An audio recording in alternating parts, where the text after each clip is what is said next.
Hello, everyone, and welcome to episode 3 of Big at the Back podcast. It's mid-double game week. I think myself and Matt are in a little bit of pain right now. I certainly am, at least. So, Matt, how are you? I'm okay. Are you talking about fantasy football pain or the pain of a hangover from turning 30 and getting absolutely wasted on Saturday? I mean, I turn 30 tomorrow, technically, and I think Relaxed Tom was there for a good while. He was. He died at about 5 p.m. though. For all of our listeners, Relaxed Tom came into existence a week ago at our friend's stag do, and he tried to make a reappearance for my birthday, or my birthday celebrations. He managed for a while, I would say. He was there in if not in body, in spirit. Yeah, his intent was there, just his actions weren't quite there. But that's all that matters.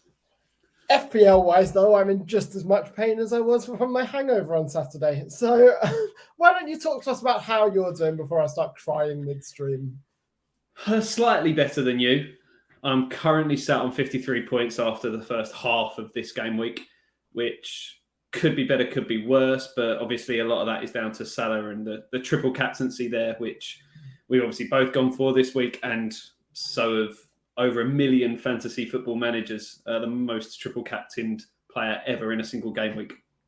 But other than that, it's slim pickings. Obviously, Jurgen Klopp's turned into Pep Guardiola and rested/dropped Trent and Robertson, which cost me big time there. I think, obviously, Liverpool conceded a goal anyway, but whether they would have done if both of those guys were playing, I don't know. So that's obviously killed me a little bit. And other than Salah, the only people that actually got me any returns were Dennis with his goal against Villa and my man Raul Jimenez getting me an assist yesterday. So that's got me off to a flyer on the Jimenez v Broja bet. So you've got some catching up to do already. But yeah, I'm just really hoping that it gets turned around in the second half of this game week and I can really kick on because I've lost ground. Red arrows all round. I'm not holding out much hope for myself, to be honest. Maybe a bit more for you. Quite literally, the only player that's returned any points from either my bench or my starting 11. Actually, no, I have two. So Mo Salah, triple captain on 30 points. He's saving me right now. As you say, he was heavily triple captain, but thanks to a lot of people deciding to get ahead of themselves in wildcard, he wasn't triple captained as much as I think he would have been.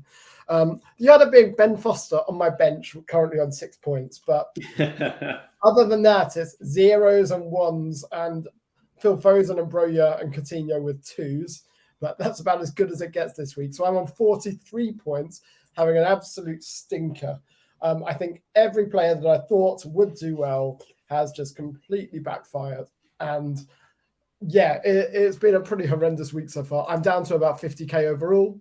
I've still got Ramsdale, Trent, Salah left to play, and Reguilon if he plays. And if he doesn't, then I've got Josh King. I know Reguilon had COVID, I think Conte came out and said. Correct, yeah.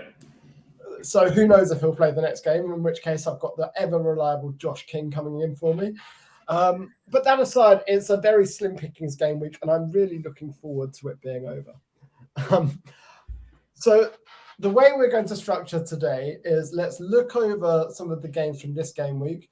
Then at the end of the game week, we'll do another podcast looking forward into future games and chip strategy.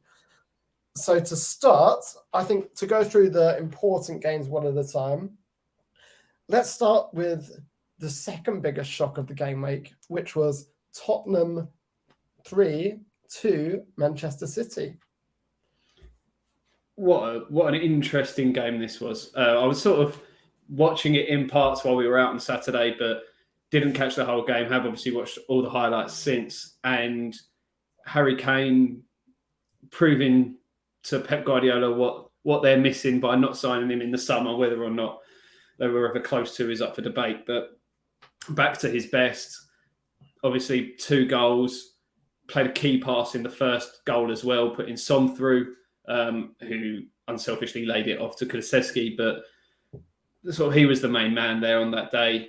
He looked back to his best. I read earlier, and I take take this stat how you want, whether this is indicative of his performance or his energy levels or what. But he made his runs on Saturday evening at an average speed of 22.4 kilometers per hour, which is the fastest he's had in any game this season. So he's obviously his energy levels were up. He was putting a shift in.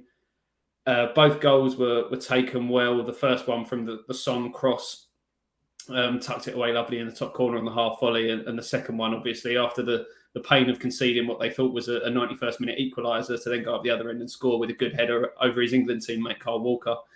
He just looked back to his best. And obviously we've been talking about the striking pains of this season. If he can start to put a run together, then I can imagine a lot of people will be looking to transfer him in. Obviously Son and Kane as well, linking up for another goal. That combination now has the joint most goal combinations between the two of them in Premier League history at 30. So there you go. Yeah, technically the best duo the Premier League's ever seen, if we're looking at that one stat and singularity. Thing is, you can use stats to make any point, can't you? You certainly can. As we all know. So with Kane, though, and it's interesting we're speaking about stats, if you're looking at the stats for even the last 5 weeks, his have been relatively good. The problem is the team around him have been very poor. I think what really, really did make a difference for Spurs in this game was, and I might get a lot for saying this, it might come and bite me later on, Eric Dyer, who hasn't played the last 3 when they've sucked, came back and made a huge difference at the back. And he's not the best defender in the world. He's not the best footballer in the world. We all know this. But he can lead the team from the back, and he knows when to push the team up. And it's a fantastic organizer. Seriously underrated by a lot of people, including Spurs fans, by the way.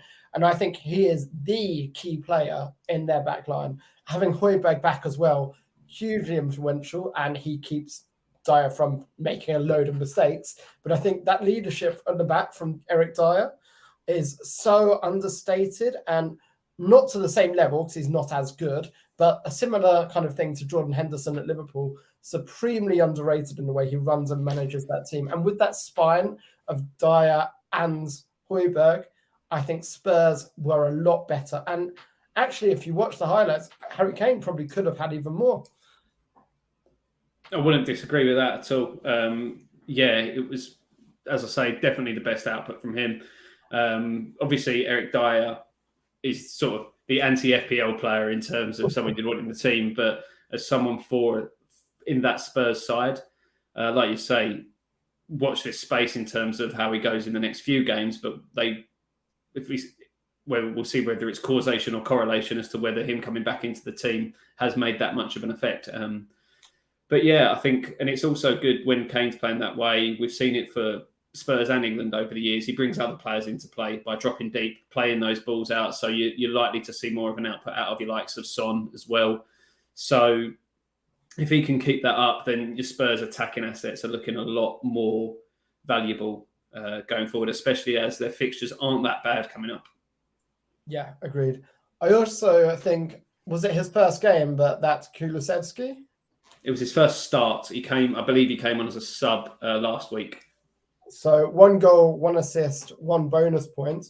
Arguably going to replace Lucas Moura in that role, which I think is a shame because he's been the one player from Spurs that I think can hold his head up high this season.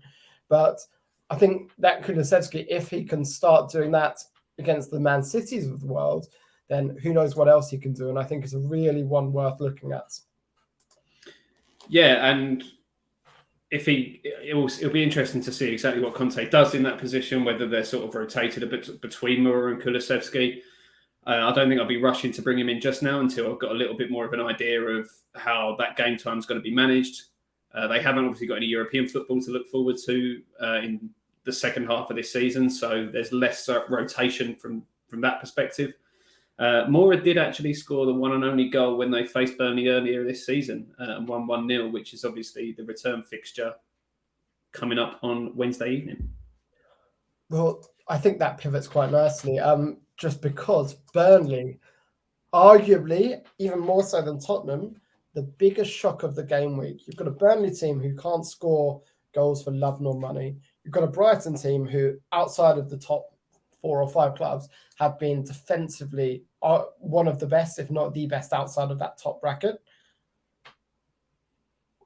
I guess Lewis Dunk being injured and no longer having Dan Burn, they've lost 2 excellent centre-backs. But also, it's Burnley. How? I'm struggling to piece it together. What are your thoughts on it? I mean, it could be oversimplistic to say Wout Weghorst, but obviously he's come in, got a goal and an assist in those 3 goals.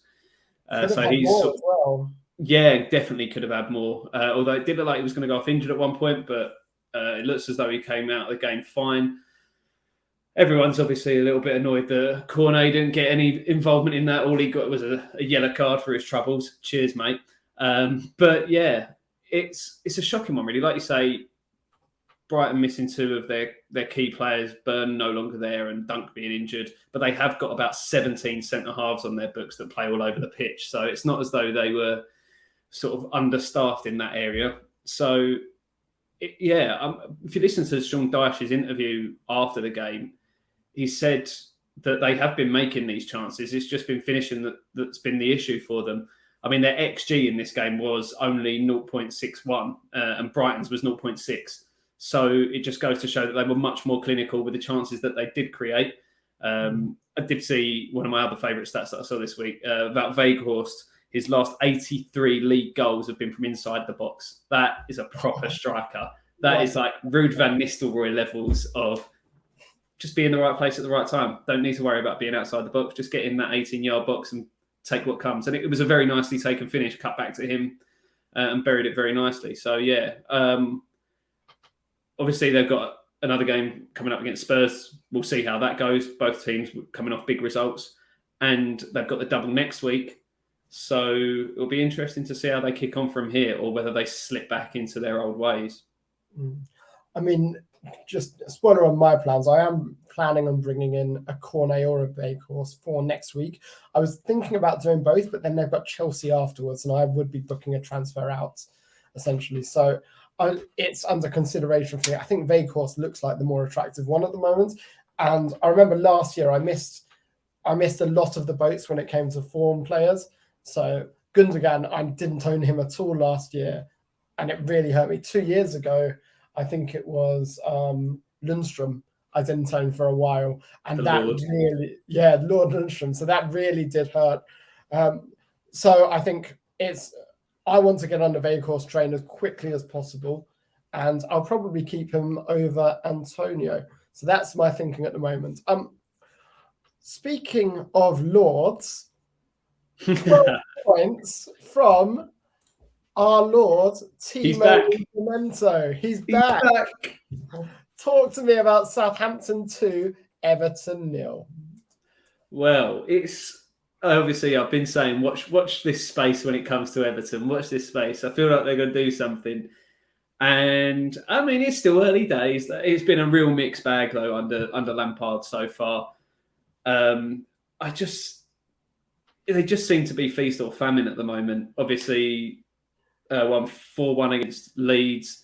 Then, like now, they just go sort of the complete opposite way. Obviously, unfortunately for you, Broja didn't get involved in either of those goals. So I think Stuart Armstrong looked like when he's in full flight, he is a very good player to watch. He's entertaining.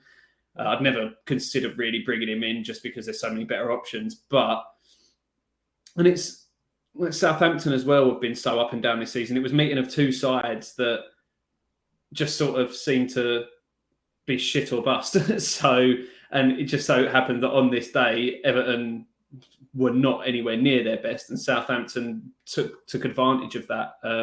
Obviously, great to see Livramento getting back into his old ways now that he's back from injury.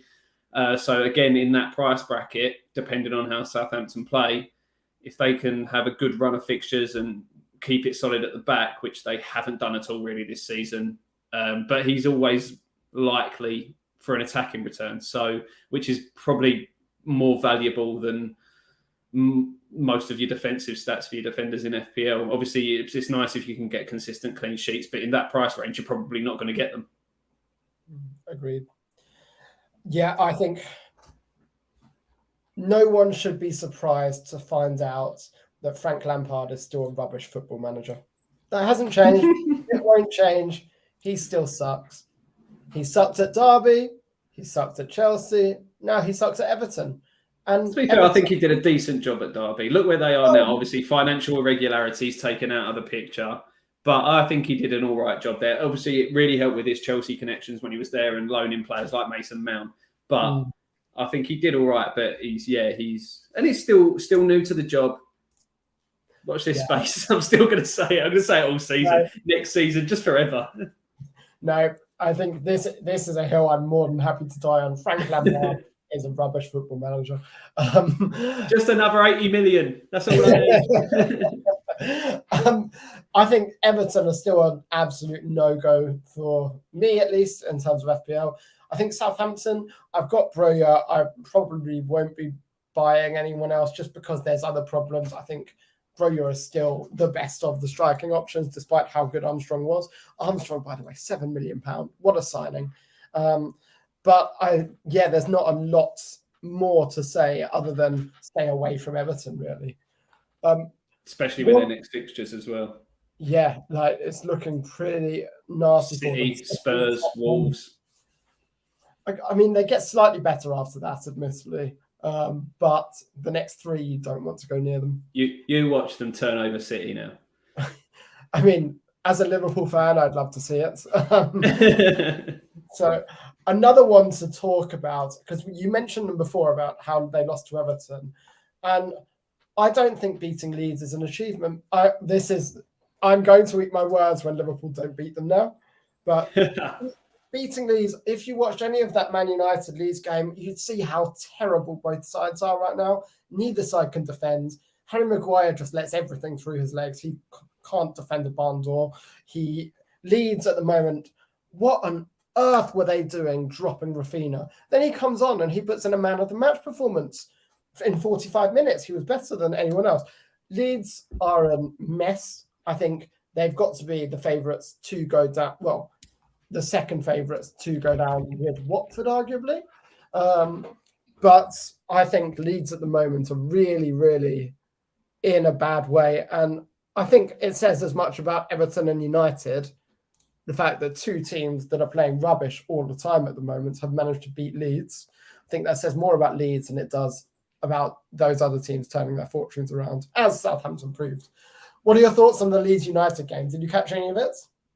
Yeah, I did watch it yesterday. The pitch was an absolute shambles. Like the amount of rain we've had over this weekend, and especially on Sunday, was just torrential, and it made it very hard to play good football. But still, like the standards on show were for a game of that caliber with some of the players on show was just shocking. As you say, the defending was just awful from both sides. Like when you consider Bruno scored with a free header from about 8 yards, like that says all you need to know about it, really. Wish I'd have seen this stat going into this weekend. Now in his 4 Premier League games against Leeds, Bruno's got 6 goals and an assist. So obviously he scored a hat-trick against them in the opening game of the season. Picked up a goal yesterday as well. So if only they were playing him again this season, I'd get him straight back in for that. But Ronaldo looked terrible. He just didn't make anything happen. And like Leeds just again showing their defensive vulnerabilities, particularly from set pieces. So Maguire getting his goal, his first Premier League goal of the season, a crossing, giving a free header for Bruno. 2 goals in 24 seconds, I think it was, to get back into it. But like you say, that just why wasn't Rafinha starting? Was he not fully fit? I haven't heard anything coming out to say that. It just seemed like a very strange decision. And the game changed when he came on, but just unfortunately for them, they couldn't create enough, and their defensive frailties came back to haunt them once again. Agreed. Man United, the next game is Watford at home, but then it's City, Tottenham, Liverpool, Leicester, Everton. Now, Everton, as we've just touched on, are a walkover at the moment, but the rest of them... Wait, no. Watch this space. But I think if you still hung on to Ronaldo, hung on to Bruno, you got your points. Well done. Even Diogo, even Dallo, I think it's time to get off any United assets. I think they're still frail. I think they're always 145 minutes away from 5-0 spanking, particularly with City coming up. And I don't think you can invest in them from an FPL standpoint at the moment. I think they are a hard avoid over the coming game weeks. Yeah, I think if you had one, you'd probably keep him in for the Watford game. Like say Bruno, if you had him, keep him in for Watford. But yeah, after that, I'd be looking at shipping him on. Yeah, completely agree. What I'd quite like to talk about, because it's interesting, we were out when this was going on, and I was on about my 19th drink, but Liverpool Norwich. So, did you manage to catch any of this? I've only seen the highlights, but I've really enjoyed what I've seen. Yeah, like you only seen the highlights. I was balls deep in a steak as this game was going on. So, yeah, it was an interesting game. Obviously, the amount of chances Liverpool wasted in that first half. Salah had the shot cleared off the line. Tsimikas missing an absolute sitter from Salah's cross. It just seemed as though, and I was actually talking to my brother who was watching the game at the time, and he said that Liverpool just missed Trent so much. And you've obviously said before, it's not so much what he does defensively, it's what he creates going forward. He's more of like a winger than he is a defender. And Joe Gomez just isn't in that same mould. So he's not going to give you the same attacking output. And then big deflection for Norwich early on in the second half, puts them 1-0 up. Ruins anyone's defensive clean sheets, even though Trent and Robertson were playing. People have got Van Dijk, people have got Matip sometimes. So that's obviously a killer for them. But then it just seemed to kick Liverpool into life a little bit. Mane's goal was a very nicely taken finish. Salah got himself on the score sheet, and that's the sort of thing. But both Brazilian goalkeepers in the league, Ederson and Alisson, are capable of this. Those long balls out from the back over the defence. And it just took them all out of the game. Salah took a lovely first touch and then finished it. But you were just expecting. It's harsh to say this a little bit, seeing as Salah did return. You're almost expecting more from him against Norwich at home. Yeah. So obviously, hopefully, he kicks on. Can we count ourselves unlucky though? Because Mo Salah top for shots this game week with 8, top for chances created with 6. I think 10 points is fine. We'll take it on a triple captain considering everyone else. But I think only 10 points, we can probably count ourselves unlucky. And he looks in real form. I think he's going... Liverpool fan, I could really bite myself for saying this later on, but I think he is going to put Leeds to the sword. And with the way... Or on paper, that should be a 5 or 6-0 for Liverpool. Or a 5-5 or something like that. Who knows? But quite a lot past Leeds on paper. Now, whether that actually is the case in reality or not, we'll have to wait and see. But I think Mo Salah, with his stats, we can count ourselves unlucky, him only getting 10 points. He deserves all 3 bonus points. But I'm still very hopeful that he can salvage something. I also think we said it's the time to triple captain Mo Salah with the 2 games he's got. At the moment, because of the huge rush of fixtures that were released on Friday, lots of people cancelled their triple captain and wildcarded instead, or used a free hit or a bench boost instead. So Salah being triple captain by over 1 million managers, I would argue it would have been 1.52 million if it wasn't for those Friday fixtures being released. They've been a bit of a blessing in disguise, even though it has caused absolute chaos to all of our plans. I know for Diaz as well, coming and scoring his first Liverpool goal, looked really good in the game, and I think he could be... Well, Mane's going in the summer, I expect, so I think Diaz could be a really, really good backup option, and I like that Klopp's got him for 6 months to embed him into the league as well. Yeah, it was a very nicely taken goal. Like you say, if he gets consistent game time, if, say, Mane does go, then he is definitely one to watch. He seems to be a very, very good signing. And as you mentioned, getting someone in January is always a good idea if you're looking sort of 6-12 months ahead. give them that time to get used to the pace of the league, the physicality of the league, and then hopefully by the time the new season comes around, they're really up and running. And yeah, I completely agree with you about the potential for Salah scoring against Leeds. It's, as I said, their defence is atrocious at the moment. Salah looked on top form. There's no real hangover from the African Cup of Nations. He scored in the fixture earlier in the season, a 3-0 win. He's got 4 goals in 3 Premier League games against Leeds. So all signs are pointing towards a potential haul. So watch this space for a 1-pointer. Yeah, I was about to say it's going to be a 0-0 with the Salah yellow cards. Beautiful. Beautiful. Exactly what we want from a double game week. A lot of other games to talk about. So let's just touch on some of the ones that I think hurt us and hurt other people as well. Arsenal 2, Brentford 1. Brentford with a 97th minute wipeout of the clean sheets. I know quite a lot of people that went double on Arsenal defence. Just absolutely tragic. Yeah, thankfully, I think neither of us are doubled up on Arsenal defence, are we? So it's just Ramsdale for me. Yeah. So thankfully, it could have been worse. I was actually talking to my brother at the time. That goal actually put his live rank up because so many people have doubled up on the Arsenal defence.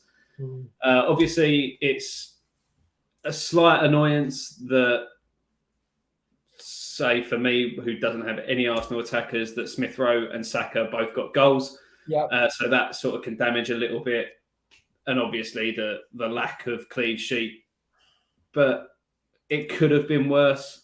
I'd rather take the points, but at the same time, it would have meant a lot of people getting double up on the clean sheet. So maybe it's a blessing in disguise. I don't know. It seems stupid to say that because you want the points, but at the same time, you want your differentials to be picking you up the points, which is not necessarily what Arsenal defensive assets are at the moment. Agreed. I think it was probably evened out by the fact that neither of us had any Arsenal assets going forward. I know a game that did really hurt both of us, one that neither of us expected, was Aston Villa-Watford. After all us picking up Luca Dean, we brought him in and he got 1 haul against his old club, against Everton. Of course, he was always going to because they're rubbish, also I've been told. And Coutinho both just picking up 2. The only saving grace for me is that I have Emmanuel Denny and he picked up the goal and 3 bonus points. I did say that if, after I watched the highlights of their game last week, if anyone's going to be getting goals for them at the moment, it does look like him because everything's going through him and he hit the woodwork in the last game. And he just seems like a very selfish striker. He wants to make things happen. He also forced Martinez into a really good save in this game as well, cutting inside onto his right foot. Martinez with a strong hand to parry it away. The interesting thing with Watford at the moment just seems to be how more compact they are under Hodgson, which is pretty much what we expected. In a Premier League games this season, before Hodgson was appointed, Watford, there was an average of 3.2 goals per game in Watford games. Since Roy Hodgson's been appointed, the average goals per Watford game is 1. So there's a lot less going forward, but there's also a lot more stability at the back. Not that I'm advocating for getting any Watford defenders in, but they do seem to be a little bit more solid. A lot of people have got Foster as their backup keeper, which obviously seems like a good shout at the moment for any if you just need a backup. But also the return of Ismaila Sarr seems to have really kicked them on into second gear. He created, I think, he had 6 key passes in the game for a 0.6 XG. He did get the assist for the goal as well. So if you want a sort of cheap option in the middle, he could be one to look at. Yeah, agreed. I think Sarr looked really good and he did make that attack better. Another couple of games to go through quickly. Let's talk about one that I don't really want to talk about, but I think you will. And that's Wolves 2, Leicester 1. Jimenez, baby! Yeah, you're now ahead on the Jimenez versus Broja debate, but I'm looking at Broja's fixtures and Jimenez's fixtures. I'm still confident. But yeah, Jimenez got the return, got the assist.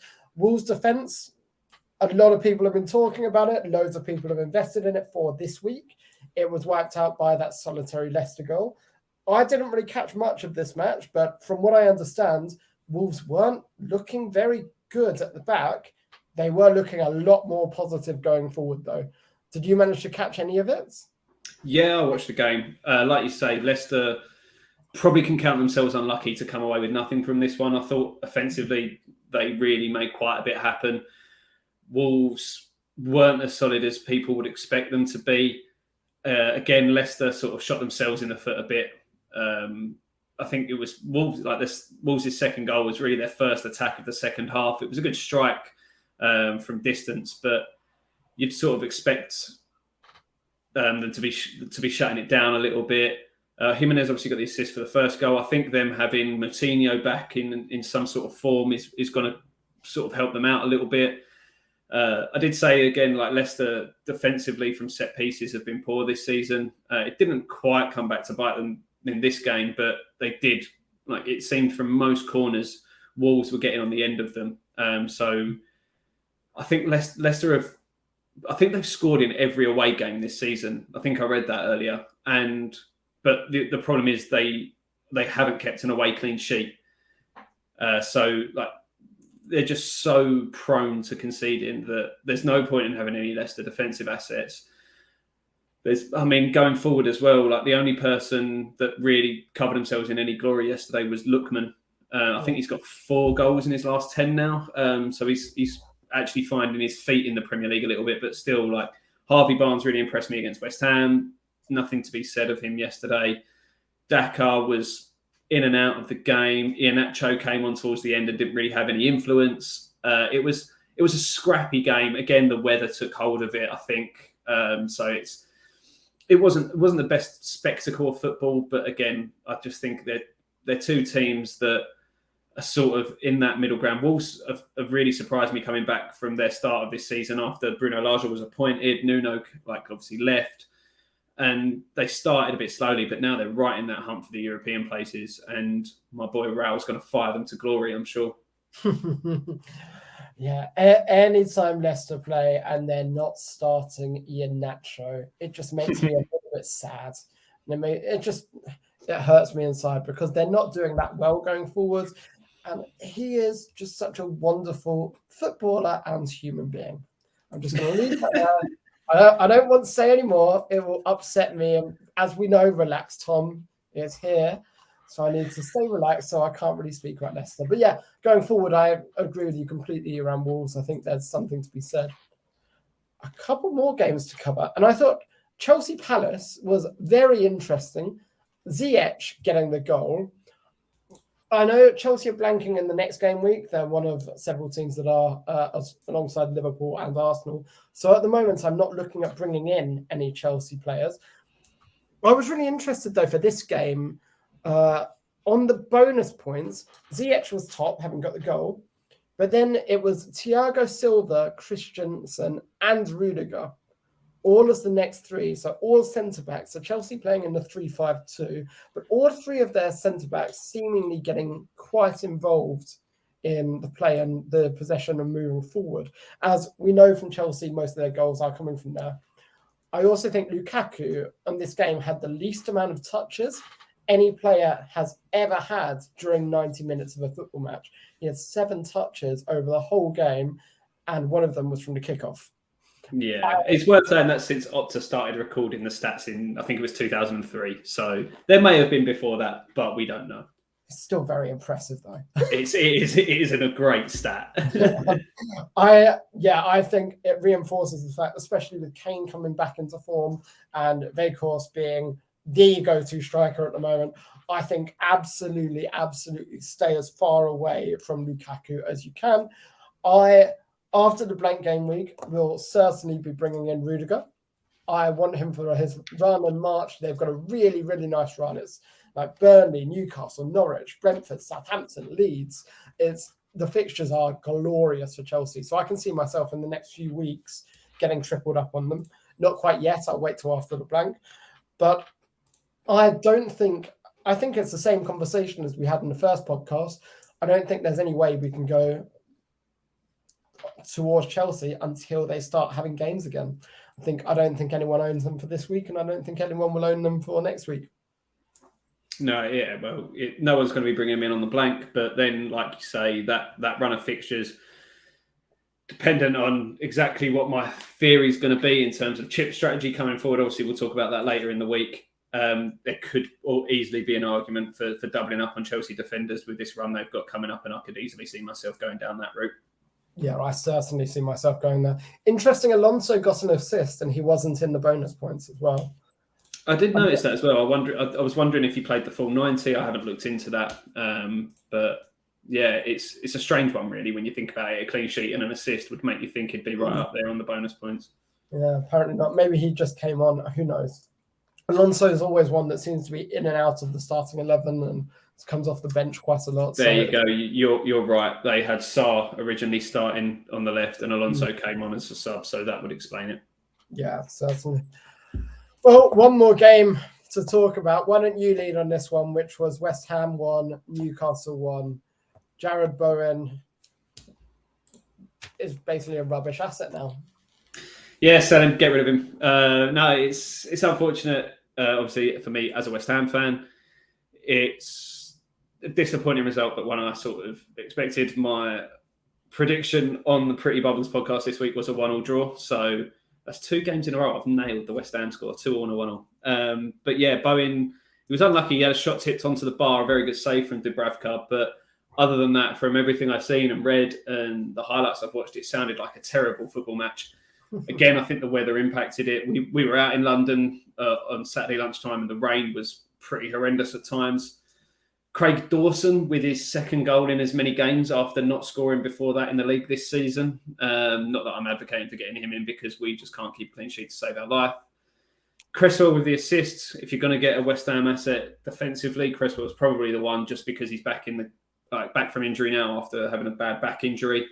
And he's on a lot of set pieces alongside sort of Bowen and Cresswell share the set piece distribution. So, yeah, it was a shame, but from all accounts, like I say, it was a terrible game of football. And when you watch Match of the Day, the last highlight was in the 69th minute. So that tells you just how bad of a football match it was. Like at 1-1, you'd think both teams would be going for it, and nothing happened. Obviously, Willock with his first goal of the season as well, after sort of really taking the league by storm when he signed on loan last January and scoring quite a few in that run-in at the end of last season.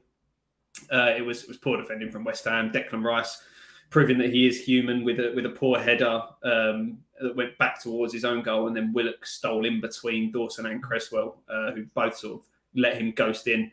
But yeah, I think it sort of goes to show as well that there's no real, other than Bowen, from these two teams, there's no one you really would be looking at.